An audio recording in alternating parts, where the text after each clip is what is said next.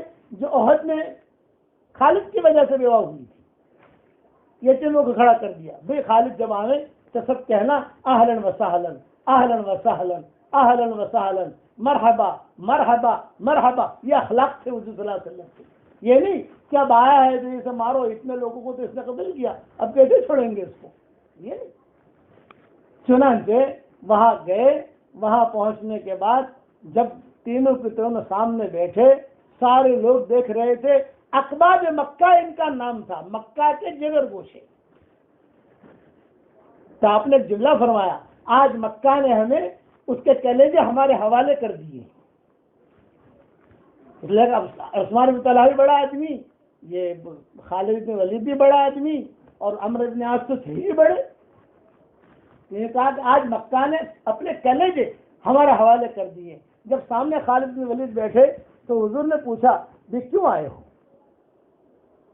تو خالد بن ولید کی آنکھوں میں آنسو آئے اور ایک جملہ کہا کہ حضرت، آپ کے دین کو مٹانے کے لیے میں نے بہت گھوڑے دوڑائے ہیں، میں نے بہت مال لگایا، بہت طاقتیں لگائی، بہت۔ میں نے حدیبیہ کے موقع کے اوپر یہ اس طریقے سے، یہاں یہ احد کے موقع کے اوپر، فلاں موقع کے اوپر، فلاں موقع کے اوپر بہت گھوڑے دوڑائے ہیں، میں نے بڑی اسکیمیں، بڑے پلان میں نے کیے ہیں۔ بس آج میں شرم کی وجہ سے آیا ہوں اور اسلام قبول کرنے آیا ہوں، آپ میرا اسلام قبول فرما لیجیے۔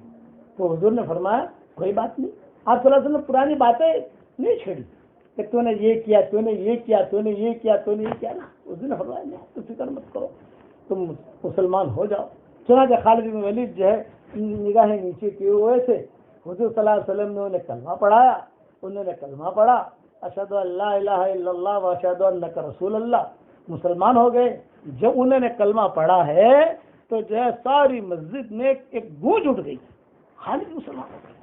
اوہو، اتنے بڑا آدمی کا پورے مدینہ والے ڈرتے تھے اس سے، جیری آدمی تھے۔ اس لیے حضور صلی اللہ علیہ وسلم نے ان کو لقب دیا سیف من سیوف اللہ، اللہ کے تلواروں سے تلوار ہے۔ تو کیوں لقب دیا؟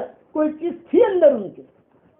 اب باری آئی عثمان ابن ابی طلحہ کی، جہاں عثمان ابن ابی طلحہ کلمہ پڑھ رہے تھے، یہ ام سلمہ ہچکیاں مار کر رو رہی تھی کہ جب مجھے لے کر چلا تھا مکہ مکرمہ سے، اس وقت سے لے کر آج تک کبھی بھی کوئی دن کوئی رات نہیں گئی کہ میں اس کے لیے دعا نہ مانگتی ہوں۔ آج مجنون کا خواب پورا ہو گیا، تاج اللہ نے اسے ہدایت دی۔ پھر عمرو بن عاص یہ مسلمان ہوئے۔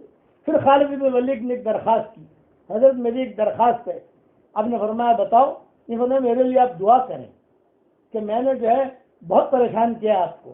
تو حضور صلی اللہ علیہ وسلم نے فرمایا الاسلام یہدی ما کان قبلہ، جو بھی تم نے مجھے پریشان کیا سارے گناہ معاف ہو گئے۔ تو فرمایا میرے لیے دعا کرے۔ تو آپ صلی اللہ علیہ وسلم نے دعا کی، عام دعا کی۔ تو خالد بن ولید نے جملہ کہا میرا نام لے کے دعا کرے۔ تو حضور نے ہاتھ اٹھائے اور کہا اللہم اغفر لخالد بن ولید، اللہم اغفر لخالد بن ولید۔ جہاں حضور صلی اللہ علیہ وسلم نے دعا کر رہے تھے، خالد بن ولید ایک دم سے اٹھے اور اٹھ کر حضور کے پیچھے جاتے بیٹھ گئے، آگے نہیں بیٹھے، روتے ہوئے پیچھے بیٹھ گئے۔ اور پیچھے بیٹھ کر صحابہ نے کہا کیوں؟ یہ فرمایا زندگی بھر میں حضور کے چہرے کو نہیں دیکھوں گا، میں شرم آتی ہے کہ میں نے اتنا سارا کیا۔ عثمان ابن ابی طلحہ بھی کھڑے ہو، عثمان ابن ابی طلحہ لڑائی میں تو نہیں تھے، ارے زیادہ خالد بن ولید نے جیسا پریشان کیا ویسا نہیں تھے، لیکن ان کی جو خدمت تھی تو علماء نے لکھا ہے کہ ام سلمہ کی خدمت کی وجہ سے شرک کی حالت میں خدمت کی تھی انہوں نے، تو اللہ تعالیٰ نے انہیں مقام دیا۔ کیا مقام دیا؟ ایک مقام، تین اللہ تعالیٰ نے انہیں عزتیں دی۔ ایک عزت تو یہ دی کہ اللہ نے ہدایت دی دی، دوسری عزت یہ دی کہ بیت اللہ کی چابی قیامت تک کے لیے ان کے گھر میں آ گئی۔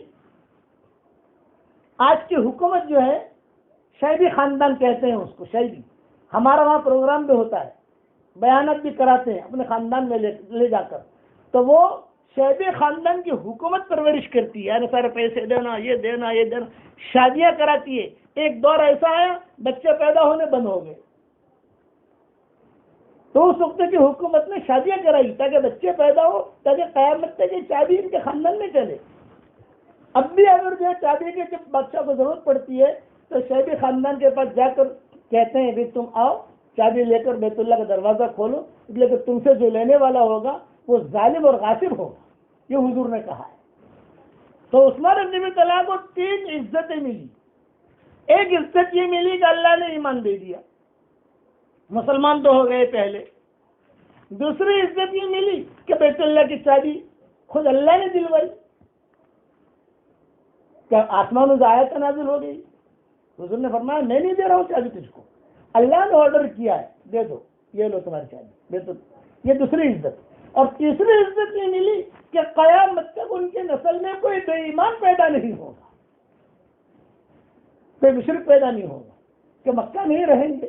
مکہ حرم شریف جو ہے قیامت تک جو ہے وہ مسلمانوں کے ہاتھ میں رہے گا، کوئی بے ایمان پیدا نہیں ہوگا. جب بیت اللہ کی چابی عثمان ابن ابی طلحہ کو حضور نے دی ہے تو حضرت ام سلمہ چونکہ ساتھ تھی، ان کو قرآن دین یاد آ گئے. ان کہا کہ اس کے اخلاق اور اس کے دل کی صفائی نے آج اللہ نے اسے اس منزل تک پہنچایا کہ اللہ تعالیٰ نے چابی دلوا دی کہ لو بیت اللہ کے چابی لو. پھر یہ چابی مل گئی.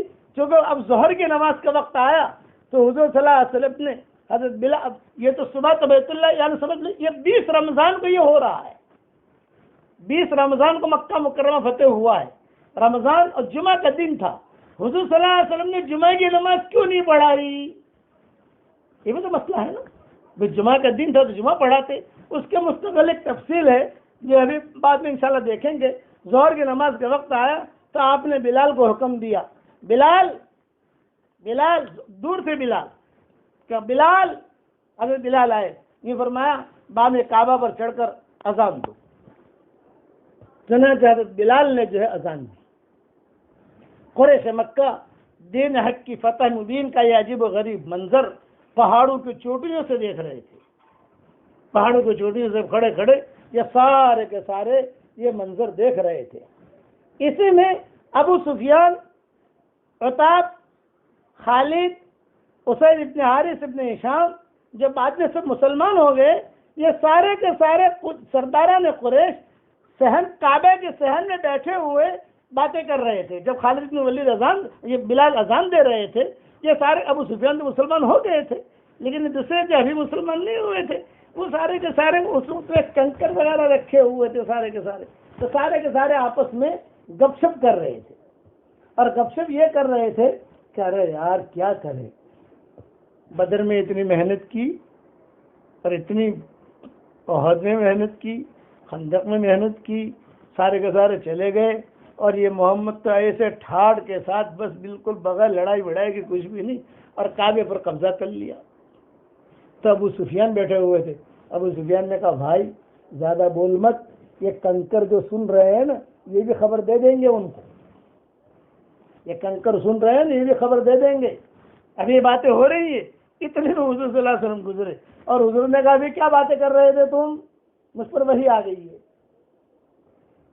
تم لوگ کیا باتیں کر رہے تھے؟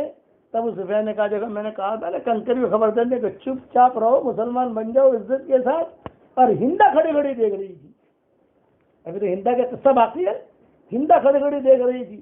وہ کہا یہ مونچھے والا مجھے اس کو قتل کرنا ہے. لوگوں ابھی بھی کہہ رہی ہے یہ مونچھڑ کو مارنا ہے. بقیہ تفصیل کل پوری کروں گا انشاءاللہ.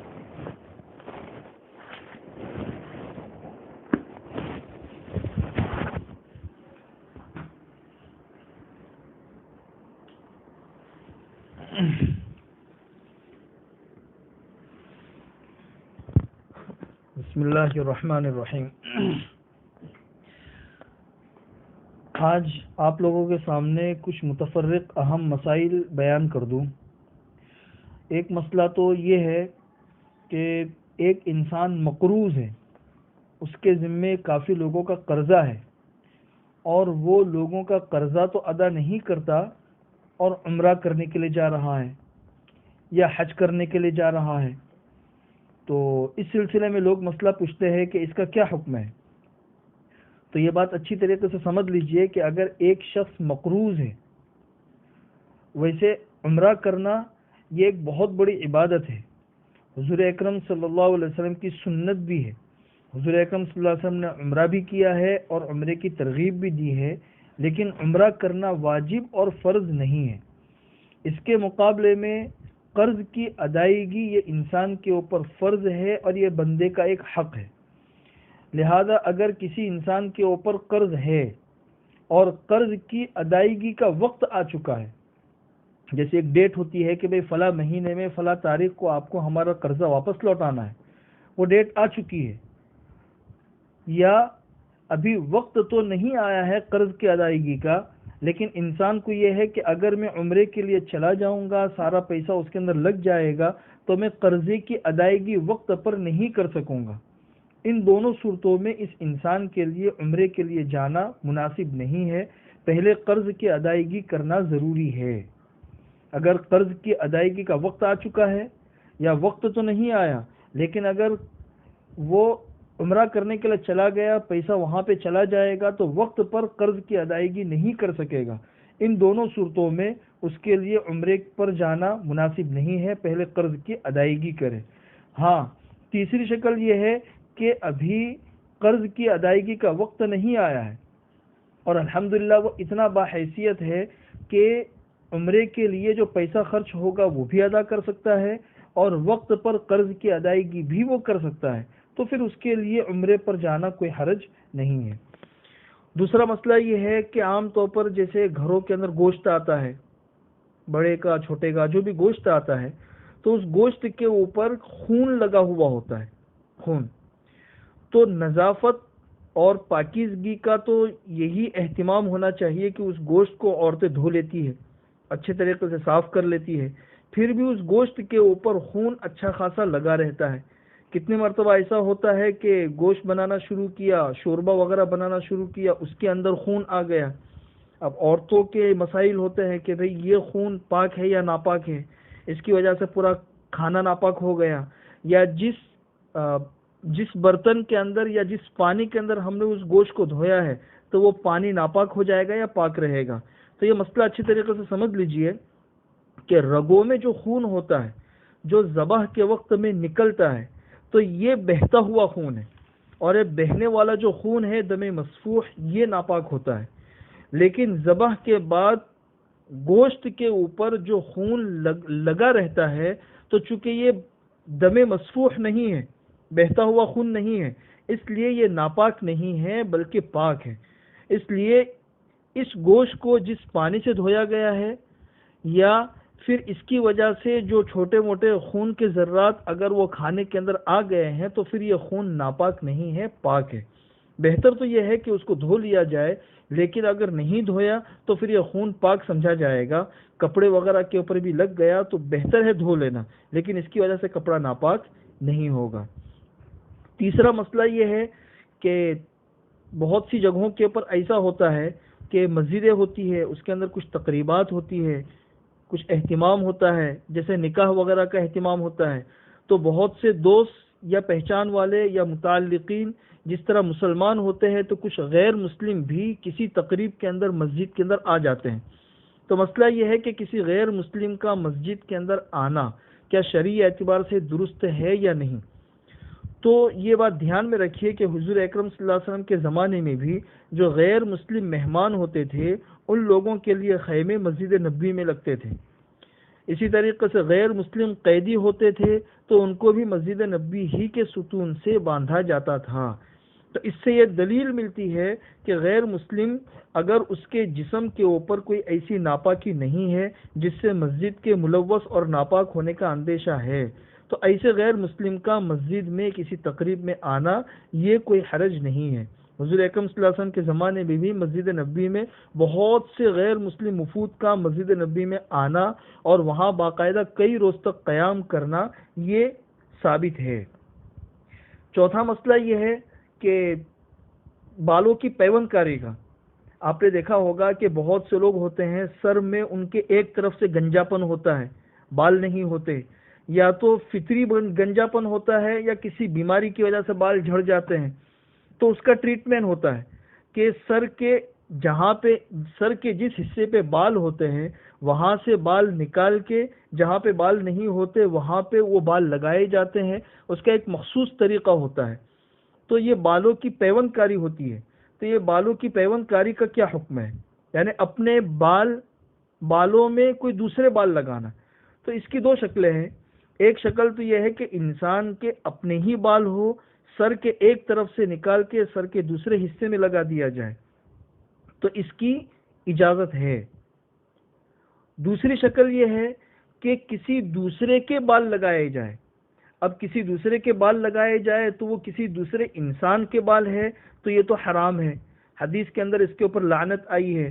حضور اکرم صلی اللہ علیہ وسلم نے 10 قسم کی عورتوں پر لعنت کی ہے. اس میں سے ایک یہ بھی ہے کہ لعن اللہ الواصلۃ والمستوصلہ، کہ جو عورت دوسرے کے بال اپنے بالوں کے اندر لگائے یا یہ کام کرے، ان دونوں قسم کی عورتوں پر اللہ تعالیٰ کی لعنت ہے. اس لیے کسی دوسرے انسان کے بال اپنے بالوں کے اندر لگانا یہ تو حرام ہے. دوسری شکل یہ ہے کہ کسی دوسرے جانور کے بال ہے یا مصنوعی بال ہے، جانور کے بال ہے یا مصنوعی بال ہے، تو پھر اس کے لگانے کی بھی گنجائش ہے. اب اس کی وجہ سے مسح کا کیا حکم ہے؟ اگر کسی دوسرے انسان کے بال ہے وہ لگائے گئے ہیں تو پھر اگرچہ یہ حرام ہے لیکن اس کے اوپر مسح کرنا درست ہو جائے گا. اور اگر کسی جانور کے یا مصنوعی بال ہے تو پھر وہ دیکھا جائے گا کہ وہ مکمل فکس ہو چکے ہیں کہ اس کو نکالنا مشکل ہے، تو اس کے اوپر مسح ہو جائے گا. لیکن اگر ایسے بال ہے کہ اس کو نکالا جا سکتا ہے تو پھر اس کو نکالنا ضروری ہوگا، ان کے اوپر مسح کرنا درست نہیں ہوگا. پانچواں مسئلہ یہ یعنی خلاصہ یہ ہوا کہ اپنے ہی بال ہے جو سر کے ایک طرف سے نکال کے دوسری طرف لگا دیے گئے ہو تو ضرورتاً اس کی اجازت ہے. اور اگر کسی اور کے بال ہے تو اس میں تفصیل یہ ہے کہ کسی اور کے انسانوں کے بال ہے تو یہ جائز نہیں ہے، حرام ہے. انسانوں کے علاوہ کسی جانور کے یا مصنوعی بال ہے تو پھر اس کے لگانے کی اجازت ہے. پانچواں مسئلہ یہ ہے، آپ لوگوں نے آج کل دیکھا ہوگا ایک بیڈ آتا ہے جس کے ذریعے مچھروں کو مارتے ہیں. جس طریقے سے ٹینس بال وغیرہ کھیلتے اس کا کیسا بیڈ ہوتا ہے ویسا ہی بیڈ یہ ہوتا ہے. جہاں پر مچھر ہوتے ہیں وہاں پہ گھماؤ تو اندر سے آگ نکلتی ہے اور مچھر وہاں پہ جل کے ختم ہو جاتے ہیں. یہ مارکیٹ کے اندر بہت ملتے ہیں. تو یہ جو بیڈ ہے اس بیڈ سے مچھروں کو مارنے کا کیا حکم ہے؟ لوگ عام طور پر اس کا استعمال کرتے ہیں. تو یہ مسئلہ دھیان میں رکھیے کہ اس بیڈ سے مچھروں وغیرہ کو مارنا یہ مکروہ تحریمی ہے، مکروہ تحریمی، اس لیے کہ اس کے اندر سے آگ نکلتی ہے اور اس آگ کے اندر مچھروں کو مارا جاتا ہے. حضور اکرم صلی اللہ علیہ وسلم کسی جگہ سفر میں تھے، صحابہ کرام کا پڑاؤ تھا. حضور اکرم صلی اللہ علیہ وسلم اپنی کسی ضرورت کے لیے دور گئے ہوئے تھے. جب واپس آئے تو دیکھا کہ وہاں پہ چونٹیوں کا بہت بڑا گھر تھا. صحابہ کرام نے اس کو آگ سے جلا دیا ہے. حضور اکرم صلی اللہ علیہ وسلم نے پوچھا کہ یہ کیا کیا؟ کہا کہ یہاں پہ چونٹیاں بہت تھی، اب ہم ہر ایک کو کس طریقے سے مارتے، تو ہم نے آگ لگا کے ساری چونٹیوں کو ختم کر دیا. حضور اکرم صلی اللہ علیہ وسلم نے ارشاد فرمایا کہ آگ سے عذاب دینا اللہ کے علاوہ کسی کے لیے جائز نہیں ہے، صرف اللہ ہی کے لیے جائز ہے. اللہ کے علاوہ کسی انسان کے لیے جائز نہیں ہے کہ وہ آگ کی سزا کسی کو دے، چاہے کوئی انسان ہو یا جانور ہو یا کوئی بھی ہو. اس لیے آگ سے سزا دینا یہ جائز نہیں ہے. البتہ گھروں کے اندر اگر مچھر وغیرہ بہت ہے جو پریشان کرتے ہیں تو اس کے لیے آل آؤٹ ہے. اس کے علاوہ دوسری شکلیں ہیں اس کا استعمال کیا جا سکتا ہے. یہ آل آؤٹ ہے یا ایسے ہی کوئی ایسی چیز ہے کہ ایک طرف ہے اور وہاں پہ آ کے مچھر آ کے مر رہے ہیں تو پھر اس میں کوئی حرج نہیں ہے. یہ ایسا ہی سمجھا جائے گا کہ آگ کسی جگہ جل رہی ہے اور پتنگے آ کے اس کے اندر مر رہے ہیں تو پھر انسان کا اس میں کوئی اختیار نہیں ہے، وہ پتنگے خود آ کے مر رہے ہیں تو پھر اس میں اجازت ہے. بعض جگہوں کے اوپر آپ نے دیکھا ہوگا کہ ایک طرف کوئی بیڈ رکھا ہوا ہے اور وہاں پہ آ کے مچھر مر رہے ہیں. ایک طرف رکھا ہوا ہو اور پھر آ کے مچھر مر جائے تو پھر کسی انسان اس کی اجازت ہے، اس لیے کہ انسان نے اپنے اختیار سے اس کو نہیں مارا ہے. آخری اور چھٹا مسئلہ یہ ہے کہ کھانا کھاتے ہیں، کھانے کھانے کے بعد پلیٹیں ہوتی ہیں. تو حدیث کے اندر ہے کہ بھئی پلیٹ کو اچھی طریقے سے صاف کرو تو یہ پلیٹ جو ہے یہ کھانے والے کے لیے استغفار کرتا رہتا ہے. یہاں تک تو کوئی حرج نہیں ہے، لیکن بہت سے لوگ اس پلیٹ کے اندر اخیر میں پھر پانی ڈالتے ہیں، پانی سے پورا صاف کرتے ہیں اور پھر اس پانی کو پی لیتے ہیں، اور وہ اس چیز کو سنت سمجھتے ہیں۔ تو بھئی نظافت کے خیال سے ایسا کرنے میں کوئی حرج نہیں ہے، لیکن یہ چیز سنت بھی نہیں ہے۔ سنت سے صرف اتنا ہی ثابت ہے کہ پلیٹ کو اچھے طریقے سے صاف کر لو۔ یہ پلیٹ جو ہے نا وہ صاف کرنے والے کے لیے مغفرت کی دعا کرتی رہتی ہے، لیکن اگر بہت سے لوگ بیٹھے ہوئے ہو، دوسروں کو اس سے کراہت بھی ہو رہی ہو، تو پھر یہ کام نہیں کرنا چاہیے، اور سنت سمجھ کے اگر کوئی کرے تو یہ سنت نہیں ہے کہ حضور اکرم صلی اللہ علیہ وسلم اور صحابہ کرام نے باقاعدہ پانی ڈال کر اس طریقے سے پیا ہو، ایسا نہیں ہے۔ پلیٹ صاف کرنا یہ سنت ہے۔ اللہ ہمیں عمل کرنے کی توفیق نصیب فرمائے۔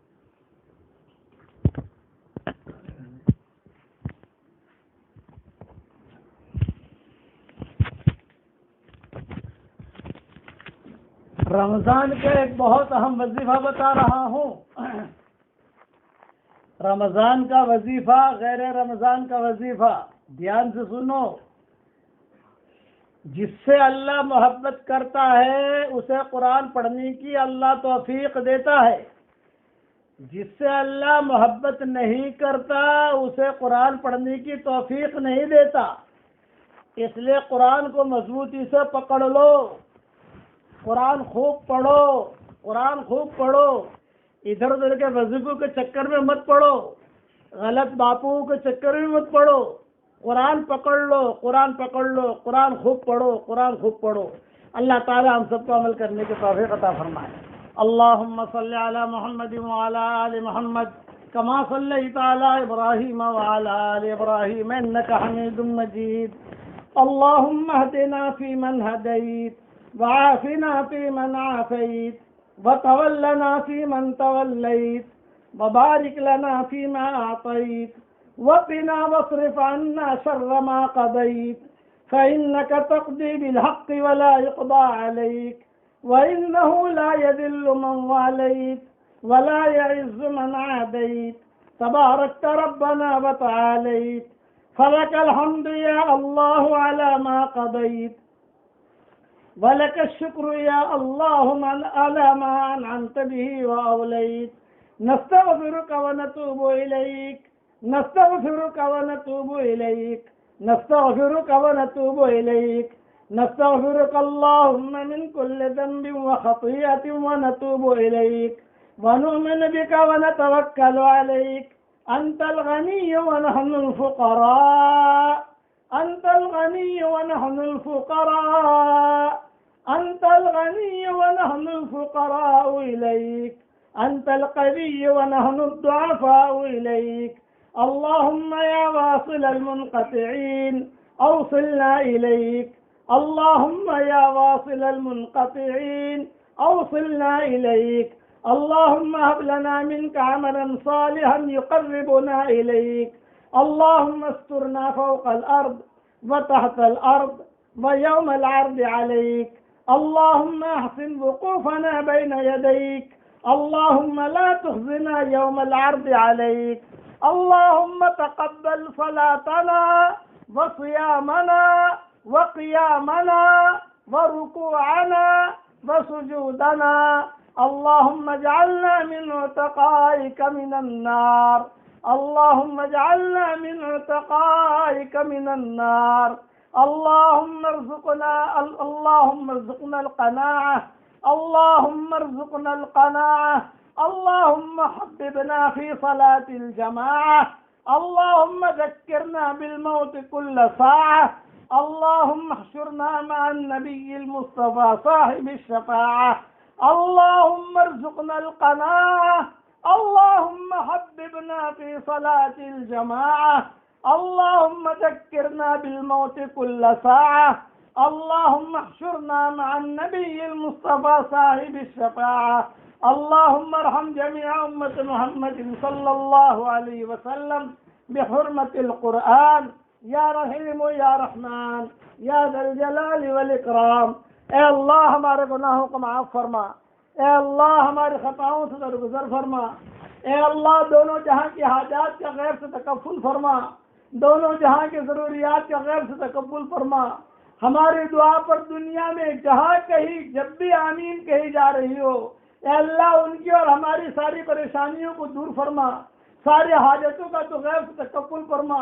اے اللہ آپ کے وہ مبارک 8 نام جو آپ نے سورج پہ لکھے ہیں، اور آپ کے وہ مبارک نام جو آپ نے لوح و قلم پہ لکھے، اور آپ کے وہ مبارک نام جو آپ نے پہاڑوں پہ لکھے ہیں، اور آپ کے وہ مبارک نام جو آپ نے ستاروں پہ لکھے ہیں، اور آپ کے وہ مبارک نام جو آپ نے بادلوں پہ لکھے ہیں، اور آپ کے وہ مبارک نام جو آپ نے آسمانوں کے کناروں پہ لکھے ہیں، اور آپ کے وہ مبارک نام جو آپ نے سدرۃ المنتہا پہ لکھے ہیں، اور آپ کے وہ مبارک نام جو آپ نے طوبہ درخت کے جڑوں میں لکھے ہیں، اور آپ کے وہ مبارک نام جو آپ نے بیت معمور پہ لکھے ہیں، اور آپ کا ایک وہ مبارک نام جس سے تو نے تیرے عرش کو مزین کیا ہے، ہم نے کتابوں میں پڑھا ہے، ایک ہی نام تو نے تیرے عرش پہ لکھا ہے، اور تو نے ایک ہی نام سے مزین کیا ہے،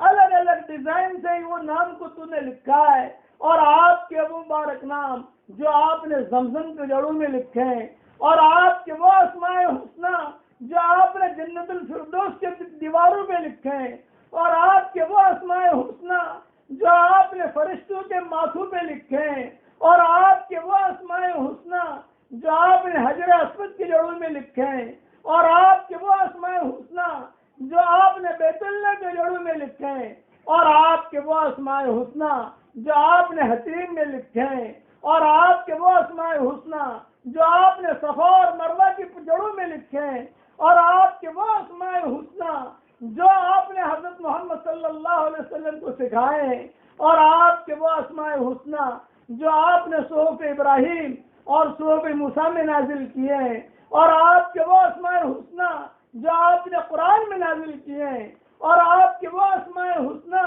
جو حضور صلی اللہ علیہ وسلم نے ہمیں سکھائے ہیں، اور آپ کے وہ اسماء حسنی جو آپ نے فرشتوں کو سکھائے ہیں۔ فرشتے وہ نام لے کر آسمانوں سے زمینوں پر آ جاتے ہیں، اور وہی نام لے کر زمینوں سے آسمانوں پر چلے جاتے ہیں، گویا کہ آپ نے ان کو آنے جانے کا ٹکٹ دے دیا ہے۔ وہ نام تیرا پڑھتے ہیں اور آسمانوں سے زمینوں پر آ جاتے ہیں، اور جب انہیں جانا ہے تو وہ نام پڑھتے ہیں اور زمینوں سے آسمانوں پر چلے جاتے ہیں۔ سب سے زیادہ نام تو نے حضرت جبریل کو سکھائے ہیں، محمد کے پاس آنے کے لیے یہ نام، موسیٰ کے پاس جانے کے لیے یہ نام، عیسیٰ کے پاس جانے کے لیے یہ نام، داؤد کے پاس جانے کے لیے یہ نام، نوح کے پاس جانے کے لیے یہ نام، سلیمان کے پاس جانے کے لیے یہ نام۔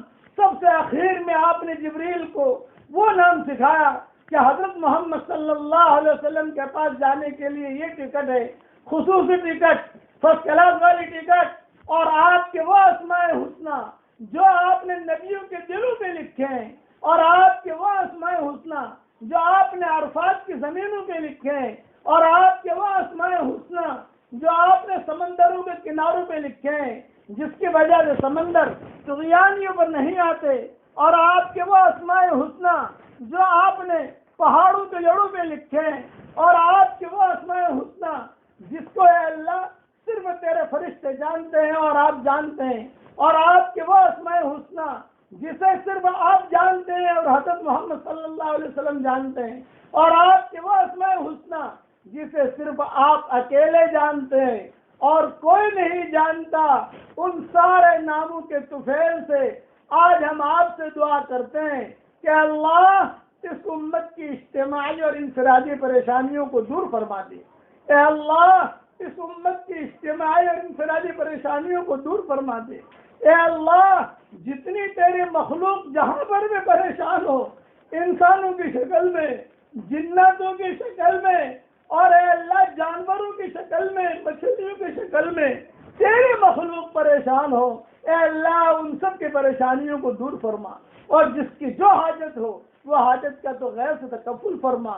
اور اے اللہ آپ نے ایک سمندر بنایا ہے جو 7 آسمانوں کے اوپر ہے، بڑا زبردست سمندر ہے، اس سے بڑا سمندر کوئی نہیں ہے۔ اگر معمولی سا سوراخ ہو جائے تو 2 منٹ میں ساری دنیا ڈوب جائے، اے اللہ اس سمندر کے کنارے پر بھی تو نے تیرے نام لکھے ہیں، جس کی وجہ سے سمندر وہ اٹکا ہوا ہے، لٹکا ہوا ہے، وہ زمین پر پانی نہیں آتا اس کے اوپر تو نے کرسی رکھی ہے، اس کے اوپر تیرا عرش ہے، اس کے اوپر تیری کرسی ہے۔ اے اللہ تیری کرسی پر جو تو نے نام لکھے ہیں، لوح قلم میں نام لکھے ہیں، ان سب کے طفیل سے، اور سمندروں پر جو نام لکھے ہیں ان سب کے طفیل سے آج تجھ سے دعا مانگتے ہیں کہ اللہ پوری انسانیت کو سکون کا سانس دلا دے، پوری انسانیت کو سکون کا سانس دلا دے۔ اے اللہ اللهم احفظ عنا الوباء والبلاء والزنا والربا، اللهم ارفع عنا الربا والبلاء والزنا والفتن۔ اے اللہ زناکاری کو ہمارے شہروں سے دور فرما، حرام بستروں کو دور فرما، اس امت کے لیے حلال بستروں کا انتظام فرما، وباؤں سے حفاظت فرما، بلاؤں سے حفاظت فرما۔ یہ بلا جو آسمانوں سے زمین پر آئی ہے، اے اللہ تیرے ان ناموں کے طفیل سے اس بلا سے تو پوری انسانیت کی حفاظت فرما۔ اے اللہ پوری انسانیت کی حفاظت فرما۔ اے اللہ جہاں ہم بیان کر رہے ہیں یہاں فرشتے موجود ہیں، اے اس مجلس کے فرشتوں ہمارا رب ہم سے روٹھا ہوا ہے، اے اللہ تو کب تک روٹھا رہے گا؟ اے اللہ اب تو تیرا روٹھنا بہت ہو گیا۔ اے اللہ اس امت کی شام کو صبح سے بدل دے، امت کی اجتماعی انفرادی پریشانیوں کو دور فرما، جن کے لڑکے اور لڑکیاں شادی کے لائق ہوں، غیر شادی شدہ ہوں، بہترین جوڑوں کا ان کے لیے انتظام فرما، جو بے اولاد ہوں اے اللہ ان بے اولاد اور نیک صالح اولاد انہیں نصیب فرما، جن کے اولاد ہے مگر نافرمان ہے ان کے نافرمان اولاد کو تو فرما بردار بنا دے۔ اے اللہ ہمیں قرآن پڑھنے کی توفیق عطا فرما، اے اللہ جس سے تو خوش ہوتا ہے اسے قرآن پڑھنے کی توفیق دیتا ہے، جس سے تو ناراض ہوتا ہے اسے قرآن پڑھنے کی توفیق نہیں دیتا۔ اے اللہ تو ہمیں تیرا قرآن پڑھنے کی توفیق عطا فرما، ہمارے برادران وطن کو تو ہدایت سے نواز دے۔ فتح مکہ میں کئی لوگ جو شیاطین قریش کے نام سے موسوم تھے، سارا جیسے بھی مسلمان ہو گئی، ہندا جیسے بھی مسلمان ہو گئی۔ اے اللہ ہندا کا نام بھی ہندوستان جیسا ہے، تو نے ہندا کو بھی اسلام دے دیا، ہم ہندا کہتے ہیں، عرب کتابوں میں ہند نام آتا ہے اس کا ہند۔ اے اللہ تو اس ہندوستان والوں کو بھی ایمان عطا فرما۔ اے اللہ انہیں پتہ نہیں ہے کہ موت کے بعد کیا ہونے والا ہے، اے اللہ معلوم نہیں ہے کہ تیرا عذاب کیسا ہے، تیری جہنم کیسی ہے، تیرا کوڑا کیسا ہے۔ تیرے عذاب کے کوڑے سے تو ہم سب کی پوری حفاظت فرما، برادران وطن کی ہدایت کے فیصلے فرما، سیدھے راستہ چلنے کی توفیق عطا فرما۔ اے اللہ بس آخر میں تجھ سے دعا کرتے ہیں کہ اللہ جب دنیا سے جانے کا وقت آئے کمال ایمان پر خاتمہ فرما، اور جب دنیا چھوڑ کر ہم تیری طرف آ رہے ہوں، ہمارے ہنسنے سے پہلے آپ ہنس کر ہماری ملاقات کر رہے ہوں تو اس کی غیب سے صورت شکل پیدا فرما۔ میری اس دعا پر اس وقت میں جہاں جہاں آمین کہی جا رہی ہو ان کی ساری جائز مرادوں کو پوری فرما، اور بعد میں جو بھی سنے اور آمین کہے اس کے سارے جائز مرادوں کو پوری فرما کر اس میں خیر کی شکل اور صورت پیدا فرما، اور اپنے فضل و کرم سے ہماری دعاؤں کو قبول فرما۔ سبحان ربک رب العزت عما یصفون وسلام علی المرسلین والحمد للہ رب العالمین۔